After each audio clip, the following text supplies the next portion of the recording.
Welcome to the Grow Your Business and Grow Your Wealth podcast with Gary Helt. Gary is an expert in helping business owners put together a plan that will provide a better future for their businesses, themselves, and their families. On the podcast, Gary interviews other professionals who share his vision, and together they share secrets and strategies any business owner can use to build a better financial foundation for your business and your life. Welcome back to the podcast. This week, my guest is Robbie Baxter, and she is the founder and CEO of Peninsula Strategies. Welcome, Robbie. Oh, thanks for having me. It's great to be here. So, Robbie, kind of give us your background. Yeah. So for the last 20 years or so, I've been studying subscription and membership models. It started, I'd been a product marketing person at what today would be called a SaaS, software as a service company. And then I got laid off while I was on maternity leave, started consulting, and my fifth client was Netflix. And I fell, this is just to give you context. They had just established a national footprint, meaning anyone in the United States except Hawaii and Alaska could subscribe to 3 DVDs out at a time. And I was fascinated by the rigor with which they looked at their business model. They didn't want to acquire customers who weren't going to be valuable customers. So they knew what a valuable customer looked like and could recognize them when they kind of walked in the door, came to their website. And they only had one offer, they only had one pricing structure.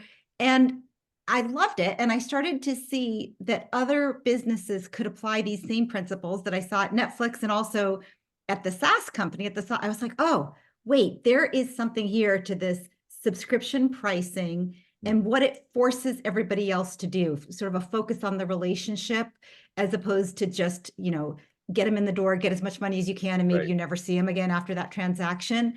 And I started getting calls from people who, were interested in what Netflix was doing, and who wanted to be the Netflix of their space, whether that's, bicycle repairs or newspapers or ice cream sales or streaming content like Netflix, but more targeted.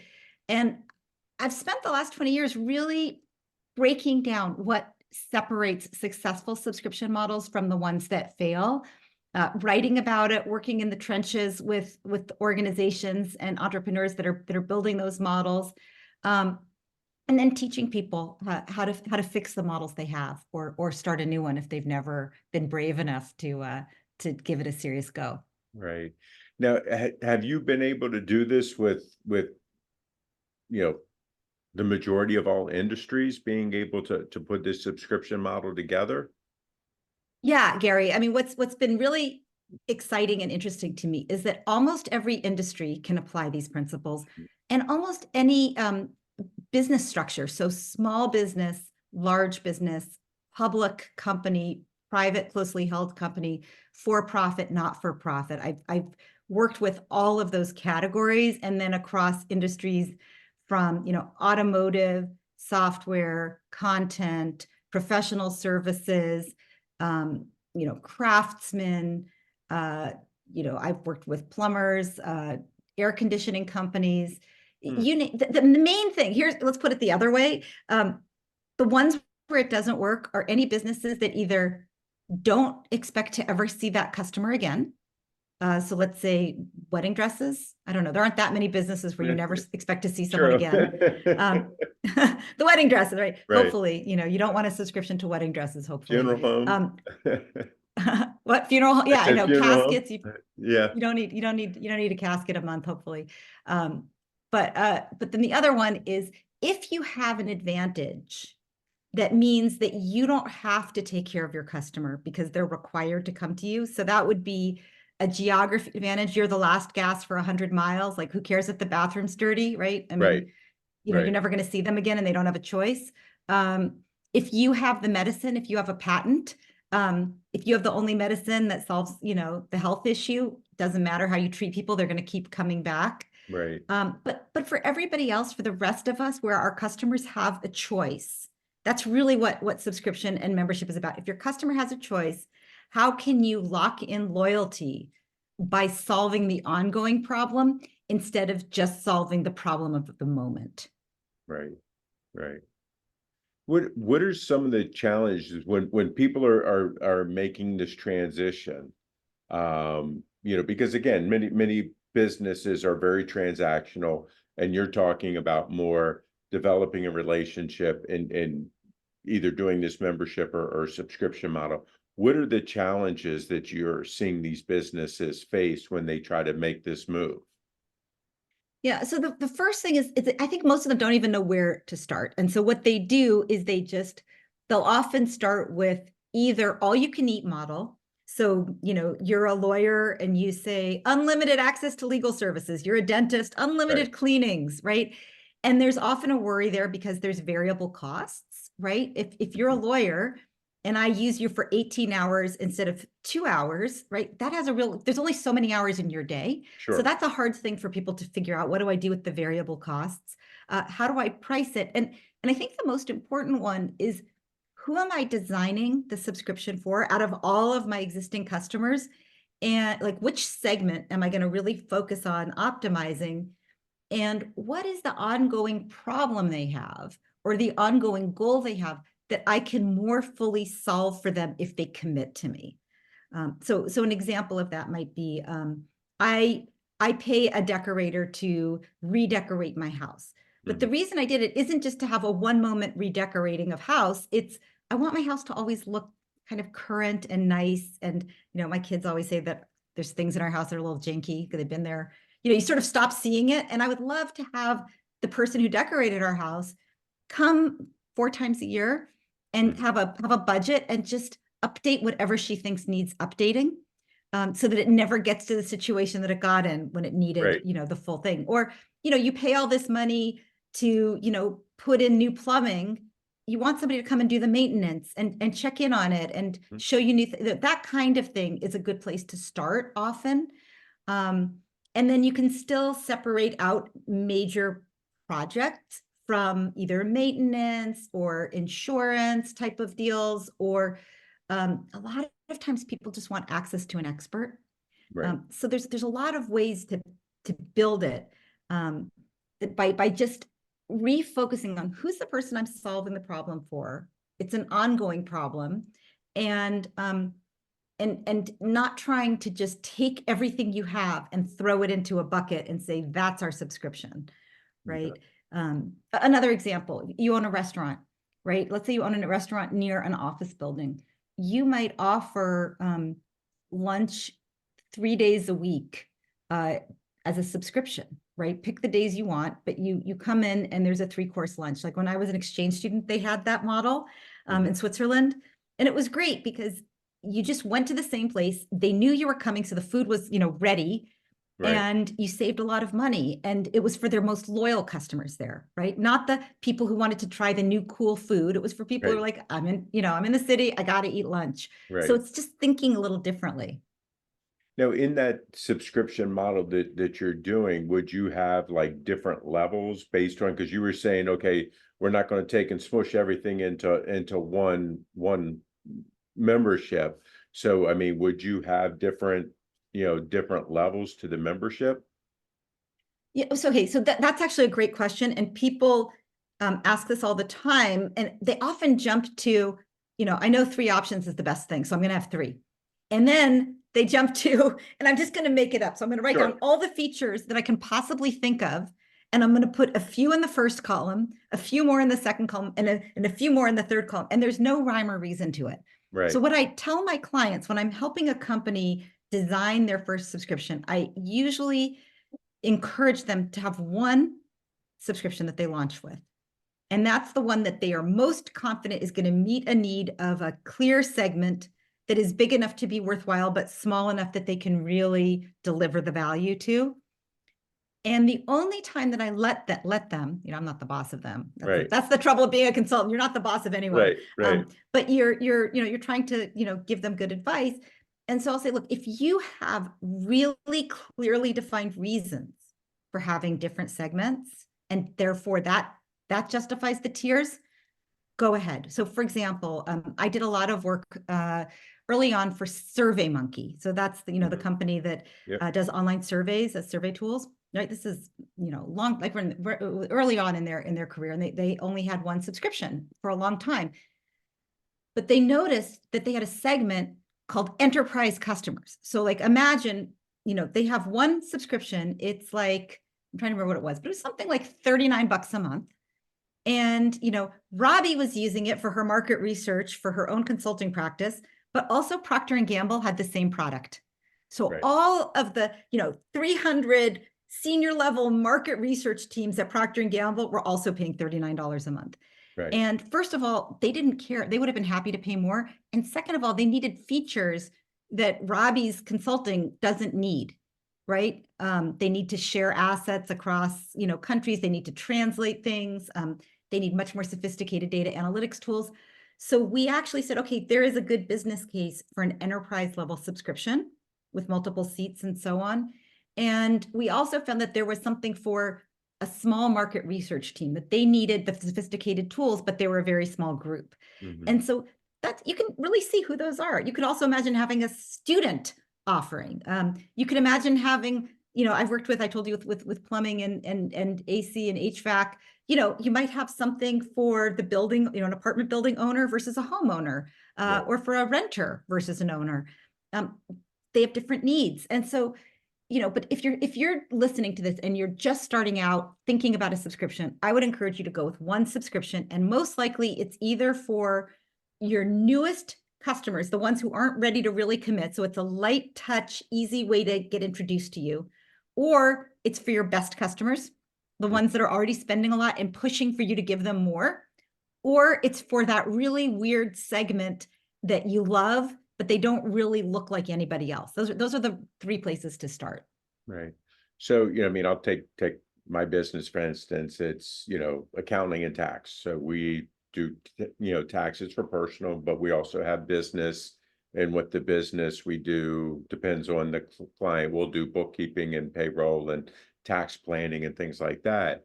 How would you build something like that out? Because to me, it's, kind of personal taxes is kind of different than the business side of things. So I would see, you would have to have different subscriptions for personal versus business, but would you have something tiered inside the personal side? Because obviously some people's taxes are way more complicated than others. Or do you just take those more complicated ones and give them the option for the subscription because it's going to be more expensive? Yeah. So what I would do if I were working with you and you said, look, Robbie, I really want to explore subscriptions and see if it works for me. I would look at your best customers, your customers that are clamoring for more, and kind of your biggest segments. And I would say the ones that you want, and I would say, what is the ongoing problem you solve for them? Right. And it would probably be something like, I want to be sure that my taxes are done correctly and that I'm minimizing my spend on tax, right? And so you'd say, okay, if I were doing the most thorough job that I could for them, how would that look different? If I were making the problem go away for them so they didn't have to think about me anymore and it just happened, because nobody likes to spend time on their taxes, Right. except maybe my husband, who really enjoys spreadsheets for some reason. But, think about what is it, if you made the problem go away, think about what else is there in the problem. So, it might be, I need help with organizing all the paperwork, or I need you to proactively, I don't know, I'm making this up, come to my office and you gather everything up and you figure, rather than me having to get it to you. Or maybe it's about a base level of handling emerging things. Or maybe you say, look, they might, your top end corporate accounts might say, I almost don't care what it costs because the savings and the risk, those two things are so significant that I'll pay as much as Gary. I want the best you've got, Gary, Right. because the more help you give me, the better off I am. And then I think about what that is. And that might be a really good place to start a membership, which is really for your small group of best customers, where you treat them. And the metaphor I sometimes use is like, if your brother were a client, or your Right. best friend, or your spouse, right? The level of service you'd give them. What would you be doing? I mean, certainly you'd be doing, maybe spending more hours, but it's also that kind of thinking about, anticipating, being available to take a call in the middle of dinner, Right. and thinking about what are those things and what would they be willing to pay for it. But I think that the biggest, kind of mind shift for you would be, instead of thinking about it from your perspective, I'm doing their taxes and it takes me this many hours or this many people or whatever, to say, what's the value to them and how did they think about it and which parts of the problem as they define it and am I not currently solving, Right. and how can I incorporate that and then do it on an ongoing basis, which slice can I take. And I worked with an estate planning attorney on membership, and one of the things that we looked at was just having a fixed price Mhm. to solve the problem. And she realized there were certain elements that triggered much more expense, like I don't remember what they were, like somebody remarrying, having a separate business, multiple properties in multiple states, that they Right. made estate planning much more complex. And so we excluded those, especially early on when we started, because she didn't know how much her variable cost would be. And so she wasn't comfortable just lumping it in. And the other thing we did is we said, if you come to me with work that somebody else did, that does not, me fixing that is not part of the subscription. Like that's a Right. fixed cost because that's Oh, a yeah. mess.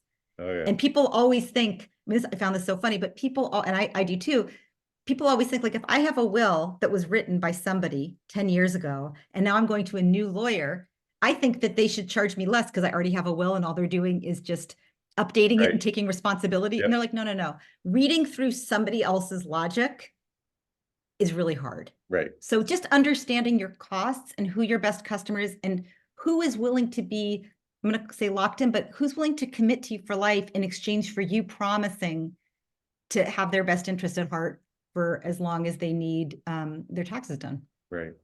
Now, when you help somebody make this transition to the subscription-based model or membership, are you having them tell their clients, it's like either you get on this subscription basis or you're no longer able to be a client? Depends. It's a good question. So in my first book, Membership Economy, I actually did a comparison of how Intuit moved to subscriptions, Intuit, the tax and payroll company for small businesses, and then Adobe, which does graphics and design software. And Intuit, for 10 or 15 years after they launched their online subscription software, because they used to have the subscription in a box, the software in a box that you buy, you'd own it outright, use it as long as you want, they would never charge you again. Right. But then they had a subscription, which was a fixed fee every month. They had both side by side for 10 or 15 years before they kind of phased out the software box. Right. Adobe had a day where they said, we are moving to the cloud. If you don't want the cloud, here's a list of other companies that might be able to help you. Right. But we are laser focused on our best customer. And in the case of Adobe, their best customer was a graphic designer who worked in a company.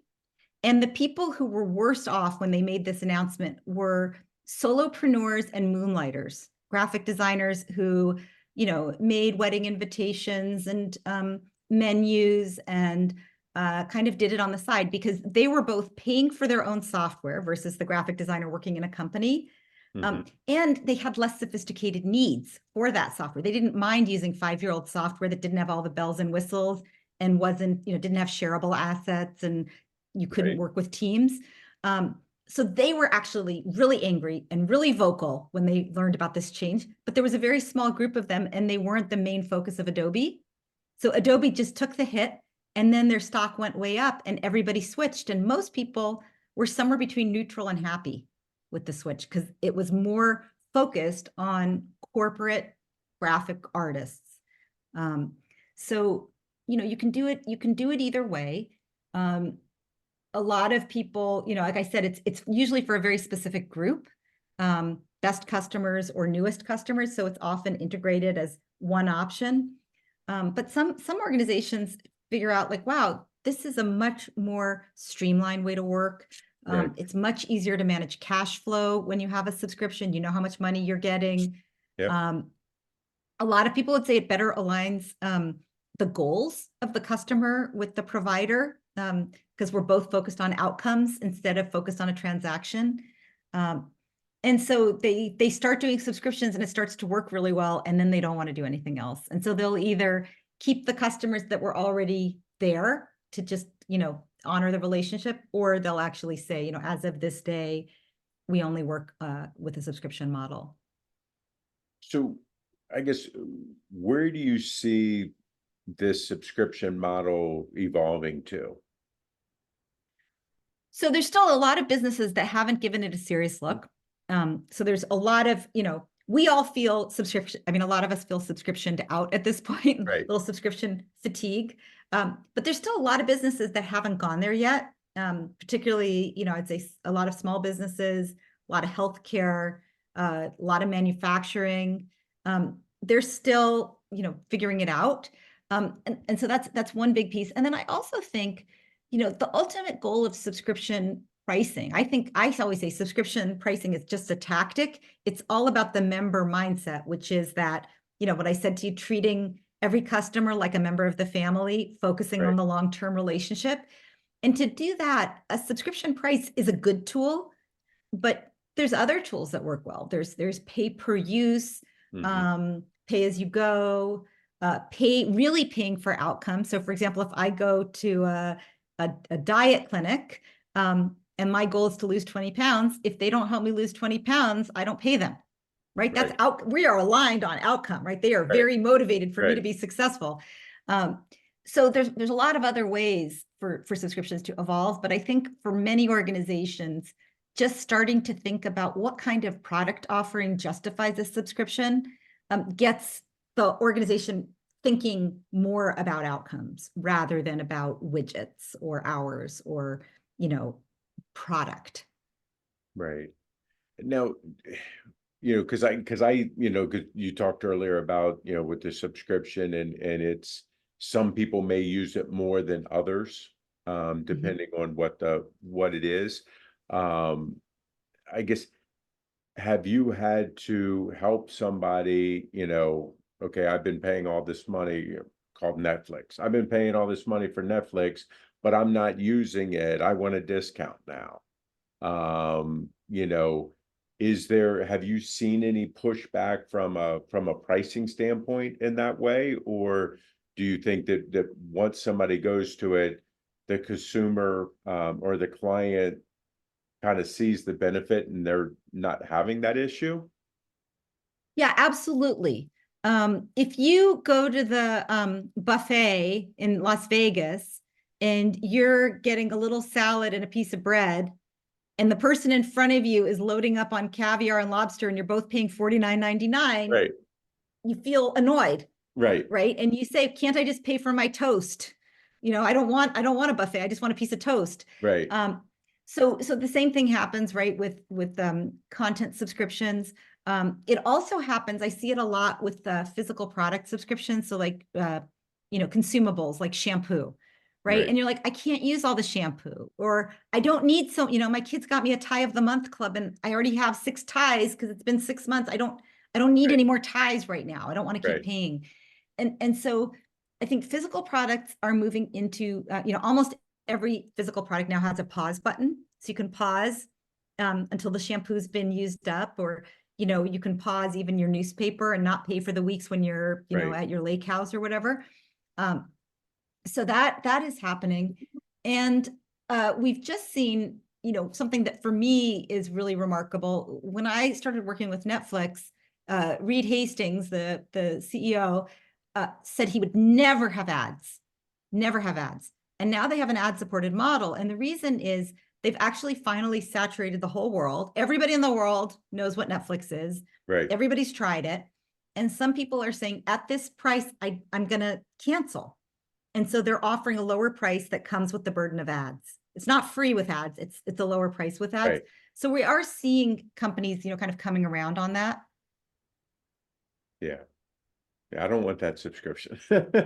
Yeah, I like that ad free. me too. So I guess, what advice would you have for a business owner who's thinking about going down this road, besides reaching out to you and getting help from you? What advice would you have? Yeah. So I break it all down in my books, step by step. Membership economy, which is kind of big conceptual, and then forever transaction is really just a play by play. But just to summarize, figure out what your forever promise is and who you're making it to. What is the ongoing problem you're solving? And Mhm. who do you do it best for? And who do you want to do it for? And then look at your product and say, what would it look like if I were truly fully solving the problem?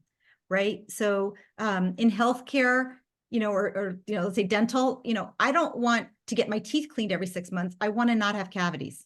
Right. Right. So they might say to me, Robbie, you should come in as often as you want to get your teeth cleaned because, the Kelmans, my family of origin, we're big plaque producers.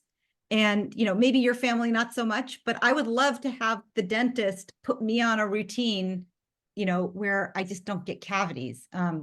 So think about that. What is it that your customer really is? What is the reason they're coming to you? And what is the hope if you fully solve their problem? Mhm. And then go from there to build out what you think is right. Do a lot of testing. Testing can be as simple as calling up customers or prospects who fit your profile and just asking them, hey, if I offered you this, if I could deliver this, would you be interested?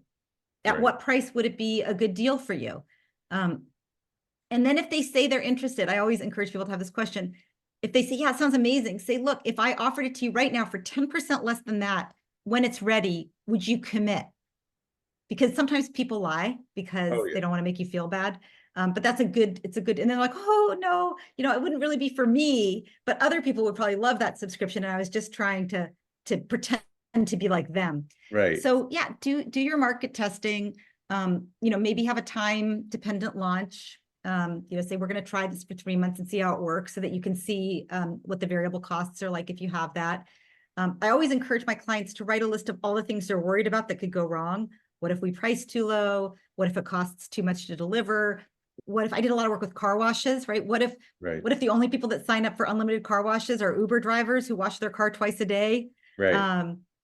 Figuring out all those things. And then once you see what the problem is, you say, how would we test for that problem? And you can come up with some very simple, low cost ways of getting a little more confidence on those.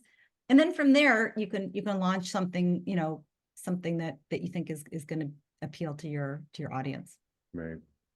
So, Robbie, what have I not asked you that you wish I had? Yeah, these are actually we covered a lot in a relatively short period, so I give you kudos for that. We got through a lot, but I Right. think one question is what happens if you launch something and it doesn't work? Because that happens a lot. And what I see organizations doing is crossing subscriptions off their list of things to try and saying it doesn't work. Or crossing community off their list. And so like I just had a client yesterday that said, we tried a new client and they said, we tried community last year and it didn't work. But then they told me that they had really bad software for the digital part and they had really bad hosts for the in-person part. And I was Right. like, so that means, maybe it's not community writ large that doesn't work. Maybe it's the way you went out to market with bad software and bad hosts. Right. Right. So I would advise you to think about subscriptions or even just what I call joining the membership economy, being more relationship focused, treating your customers like members as an ongoing pursuit for the whole organization rather than as a product, $49.99 a month. Think of it as a cultural thing, as a way of building long-term profitable relationships with the people you serve. Right. Now, Robbie, you have, you've written multiple books, you have your own podcast and so forth. If people like what they hear, they would like to talk to you or read more about it, or even listen to your podcast. How can they reach out to you? Where can they find you? And where can they find your books? Yeah, everything is available, RobbieKelmanBaxter.com. And then, slash podcast for the podcast, slash book for the books, but everything is there, RobbieKillmanBaxter.com. And also find me on LinkedIn. I post almost every day, usually about subscription, membership, loyalty, retention, all those good things that lead to easier times for business owners and more predictable cash flow and profitability. Great. I really appreciate your time today. I think that, as you said, I think we're going to see more and more, people going to this subscription basis because it is way more predictable. That's for sure. Yeah. So thank you for your time today. I really appreciate it. Oh, it's been a pleasure. Thank you. Hey, this week our guest was Robbie Kellman Baxter, and she's the founder and CEO of Peninsula Strategies. I'll see you guys next week. 49 faces looked to him in triumph. Over the last 12 months, they had each taken turns and promoted his business for a week at a time, driving over $987,342 in revenue. What if you had a network of 50 centers of influence who promoted your business every week for a year? Grab your copy of the #1 Amazon best-selling book, The Ultimate Guide to Growing Your Business with a Podcast, at 33% off the Amazon price by going to ultimatepodcastbook.com. Again, that website for 33% off the Amazon price is ultimatepodcastbook.com.